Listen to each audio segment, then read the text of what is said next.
Bonjour les aventuriers du web. Le Loup de Wall Street avec Leonardo DiCaprio, vous connaissez, ça, je ne me fais pas de doute là-dessus. Mais est-ce que vous avez lu le livre de Jordan Belfort, Le Loup de Wall Street? Le livre dont est tiré le film. Eh bien, moi je vous dirais que je l'ai lu ce livre et j'en ai tiré 10 grandes leçons que je voudrais partager avec vous. Profitez-en pour vous abonner. On y va. D'abord une petite mise au point.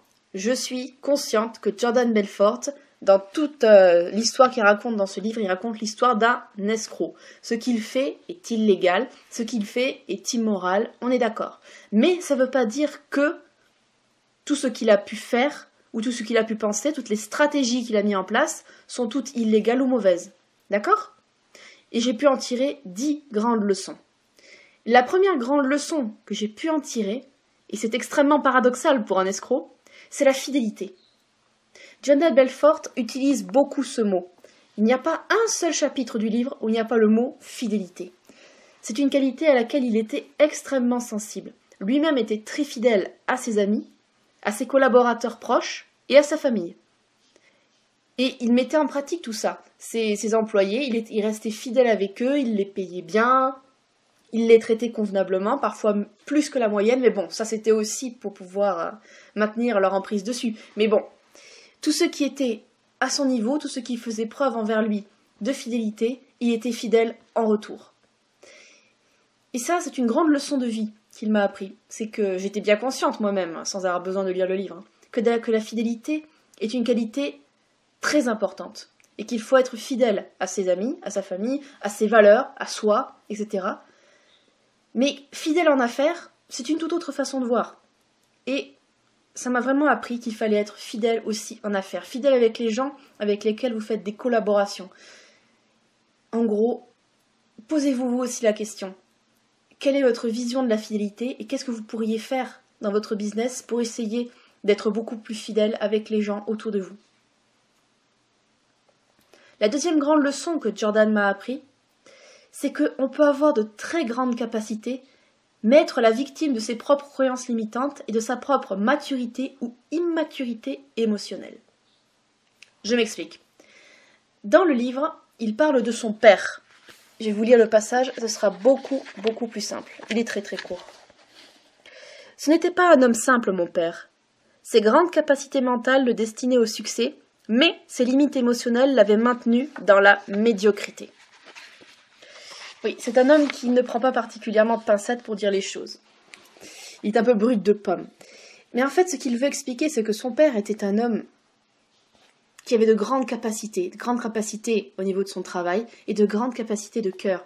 Mais c'était un homme qui avait un tempérament extrêmement fort, qui était très colérique, qui n'arrivait pas à gérer son caractère extrêmement fort, extrêmement puissant, ce qui fait qu'il n'exprimait pas forcément ses sentiments, et de deux, il avait comme métier le métier de comptable, un métier tout à fait honorable et qui remplissait magnifiquement bien.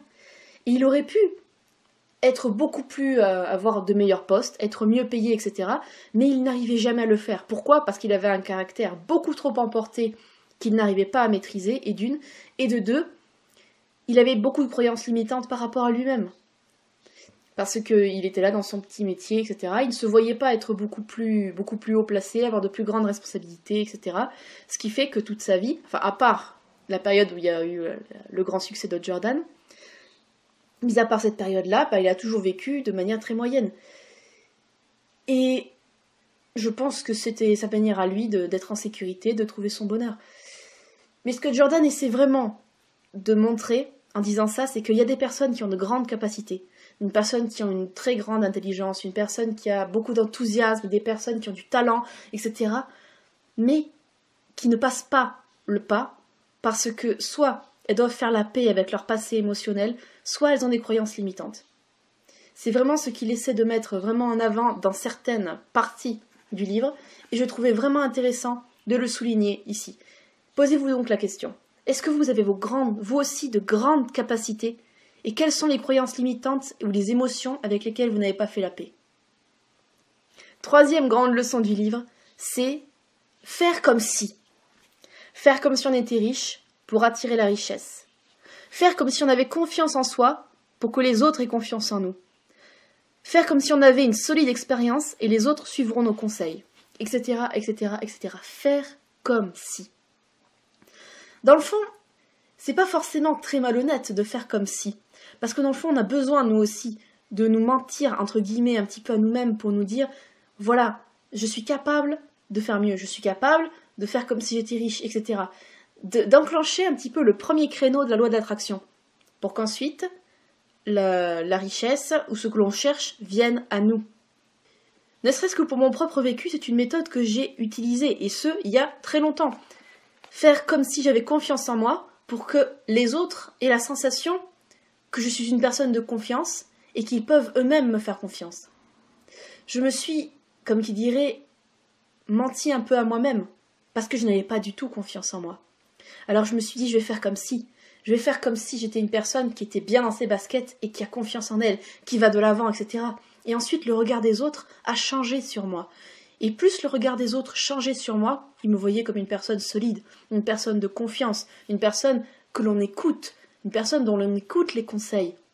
Eh bien, plus les personnes ont eu confiance en moi, plus moi j'ai eu confiance en moi. Et ça a été un cercle bénéfique. Pour vous aussi, c'est la même chose.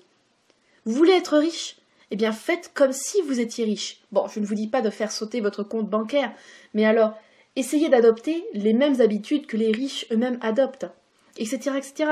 Faites pareil pour la confiance, faites pareil pour l'expérience, faites pareil pour tout ce que vous voudriez avoir, tout ce que vous voudriez montrer aux autres. Et à partir de là, beaucoup de choses vont changer. Quatrième grand principe, c'est qu'il faut donner envie aux gens de vivre votre vie. C'est un principe extrêmement important. Regardez les grands youtubeurs, les grands instagrammeurs, instagrammeuses, etc. Ils donnent envie aux gens de vivre leur vie quand ils partagent leur vie. Voilà, je voyage, j'ai un appartement, j'ai une voiture, etc., etc. En fait, ils font pas ça exprès pour se vanter devant les autres. Mais les autres qui regardent ces vidéos, ils se disent « Ah ouais, c'est trop bien quand même, il part en voyage, il a une belle voiture, il a pu se payer un appartement, etc. Pourquoi moi je pourrais pas faire pareil ?» Et c'est le même principe. Regardez les webmarketeurs, par exemple. Nous avons Nina Abo, par exemple. C'est pas quelqu'un de particulièrement bling-bling, d'accord ? C'est une personne qui vit sa petite vie, etc. Elle suit quand même ce principe, parce qu'elle nous explique comment elle fait pour vivre de sa passion, pour vivre de son travail avec Internet.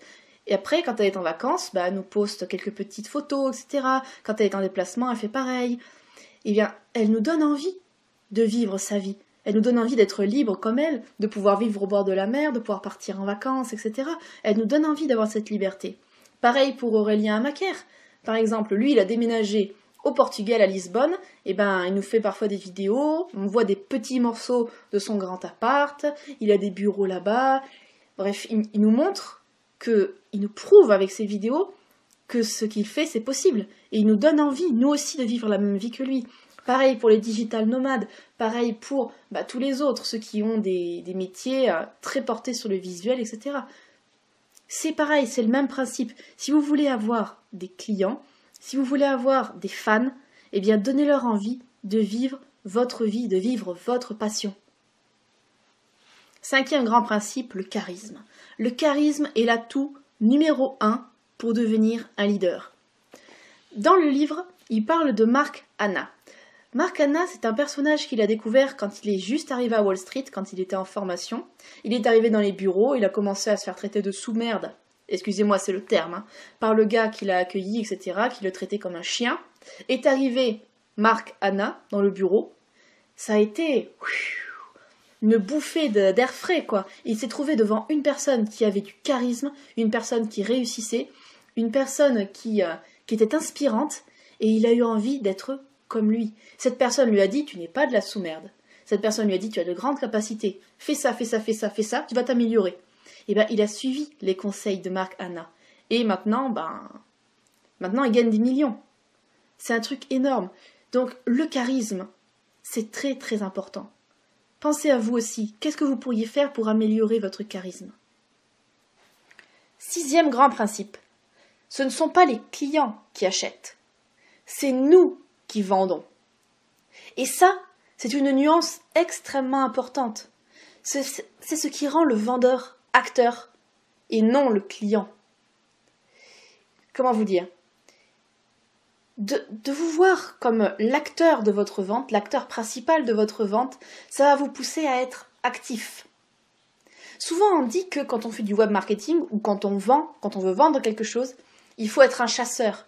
Il ne faut pas être un pêcheur. Parce que le chasseur, il est là dans son fusil dans la forêt, il traque le gibier. Et après il pointe et il tire. C'est un homme ou une femme, m'en fous, actif. D'accord ? Alors que le pêcheur, je vous parle du petit pêcheur à la ligne qui est là, les fesses sur son siège, d'accord ? Le pêcheur, il est là, il est assis, et il attend que ça mord. Vous voyez la différence ? Si vous partez du principe que ce n'est pas le client qui achète, mais que c'est vous qui vendez, vous allez mettre en place toutes les actions pour faire en sorte de vendre dans les meilleures conditions et de trouver les meilleurs clients possibles pour votre offre. C'est une nuance, mais c'est une nuance extrêmement importante. À partir du moment où on l'a compris, on vend beaucoup mieux et on vend beaucoup plus. 7e principe, enseigné par Mark Hanna lui-même, c'est que si on ne construit rien avec son travail, ça finira par devenir monotone. Par exemple, Mark Hanna disait que eux, ils ne construisaient rien. Ils ne construisaient aucun empire, les traders. Ils étaient là juste pour vendre. Pour vendre un point, c'est tout. Et qu'à la longue, ça devenait extrêmement monotone. Bon, sa manière ensuite de casser la monotonie lui était propre. On dira ça comme ça. Mais, voilà, si vous voulez travailler longtemps dans votre business, avoir un business qui dure, ce que je vous souhaite, il faut que vous construisiez quelque chose. C'est un principe extrêmement fort chez l'être humain, c'est de vouloir construire quelque chose de plus grand que lui, de plus fort que lui. C'est un principe de base extrêmement puissant. C'est pour ça que les hommes, depuis la nuit des temps, construisent des monuments qui sont faits pour durer. Pour eux, ils construisent des monuments pour l'éternité. Eh bien, tout homme ou femme, je parle d'homme avec un grand H, tout homme a ça profondément ancré en lui. Faire partie de quelque chose de plus grand ou construire quelque chose de plus grand que lui. Il faut que vous ayez ça en ligne de mire. À partir du moment où vous vous lancez dans votre business, il ne faut pas voir demain. Il ne faut pas voir après-demain. Il faut voir dans 1 an, dans 2 ans, dans 5 ans. Il faut voir dans plusieurs années plus tard. Qu'est-ce que vous voulez construire ? D'accord ? Et à partir du moment où vous construisez quelque chose, vous donnez un sens à votre business. Si vous donnez un sens à votre business, vous irez 2, 3, 4 fois plus loin, 3, 4 fois plus vite.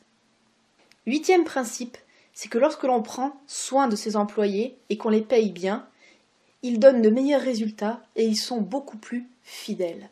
C'est un principe que j'ai vraiment appris dans ce livre. Parce que ces traders, ils les payaient pas au minimum syndical, non. Mais ils les payaient juste assez pour qu'ils restent sous sa coupe. Donc on va mettre les traders de côté, les traders de Jordan. Mais on va prendre les autres personnes qui travaillaient avec lui. Ses conseillers, ses avocats, le personnel de maison, toutes les personnes qui étaient extrêmement proches de lui, il les payait toujours plus et il les valorisait. Il les traitait comme des êtres humains. Et c'était extrêmement important parce qu'il attendait d'eux la fidélité, comme je vous en parlais au début, et il attendait d'eux qu'ils se défoncent pour lui donner tout ce qu'ils avaient. Et c'est une leçon extrêmement forte. Si vous voulez avoir de bons employés ou de bons collaborateurs, payez-les convenablement, payez-les même plus que les autres si c'est possible. Traitez-les convenablement, traitez-les super bien pour qu'ils aient envie de travailler avec vous, pour qu'ils aient envie de donner le meilleur qu'ils ont pour vous et pour votre entreprise. C'est vraiment une leçon très très très forte. 9e leçon, on peut vendre aux 1% plus riches de la population mondiale à condition de comprendre leur motivation. Un petit extrait du livre pour vous illustrer ça. Quelle formule secrète avait découverte Stratton, c'est l'entreprise, Stratton Oakmont. Quelle formule secrète avait découverte Stratton qui permettait à ces courtiers d'une jeunesse obscène de gagner des sommes d'argent aussi indécentes ? Tout se basait principalement sur 2 vérités simples. Primo, 1% des gens les plus riches des États-Unis étaient, pour la plupart, des joueurs invétérés qui ne pouvaient résister à la tentation, même s'ils savaient que les dés étaient pipés. Secondo, contrairement à ce que l'on croyait, il était possible de transformer ces jeunes gens possédant l'élégance sociale d'un troupeau de buffles en rut et le quotient intellectuel d'un Forrest Gump sous acide en magicien de Wall Street. Il suffisait de leur écrire jusqu'au dernier mot de leur discours et de leur répéter encore et encore pour qu'ils se le rentrent dans le crâne, tous les jours, 2 fois par jour, pendant une année entière. On retrouve toujours le côté un peu brut de décoffrage de Jordan Belfort. Bon. Mais en gros, ce qui nous explique, c'est que l'on peut vendre à ce 1% des gens les plus riches de la planète si on comprend leur motivation, si on comprend leurs besoins. De ce 9e principe découle un 10e principe, c'est que n'importe qui peut vendre. N'importe qui peut vendre. Il suffit de l'apprendre. Comme le dit Jordan dans le petit encart que je vous ai lu, si lui a réussi à transformer de jeunes gens qui ne semblaient pas particulièrement intelligents en vendeurs de première, vous imaginez, vous, ce que vous pouvez faire? Si vous faites la paix avec toutes les peurs qui vous empêchent de vendre, si vous faites la paix avec toutes ces croyances limitantes qu'on vous a ancrées dans le cerveau et que vous vous êtes vous-même ancré dans le cerveau, si vous apprenez la logique de la vente et comment on fait pour vendre à des personnes, vous pourrez être vous aussi de super vendeurs. Tout le monde peut vendre, ce n'est pas bien difficile en soi. Il suffit de comprendre le principe. Et ensuite, allez cocotte, on y va, on avance. 10 grands principes que j'ai appris dans ce livre. La fidélité, grande qualité. Être conscient de ses propres limites, de ses croyances limitantes et de la maturité de ses émotions pour laisser éclore nos grandes capacités. Faire comme si on était riche, faire comme si on avait confiance en soi. Donner envie aux gens de vivre notre vie. Développer notre charisme. Être acteur de ses propres ventes et pas passif. Vouloir voir plus loin pour construire un empire, quelque chose qui est plus grand que nous. Prendre soin des personnes qui travaillent pour nous et avec nous. Vendre aux 1% plus riches et pour cela mieux comprendre leur motivation et ensuite être conscient, profondément conscient que nous pouvons être tous de super vendeurs. N'oubliez pas que pour vous aider à vous lancer dans votre business et toucher vos 1000 premiers euros récurrents, vous avez ma formation offerte qui se trouve directement dans la barre d'infos. Je vous fais plein de gros bisous, je vous souhaite le meilleur. Ciao!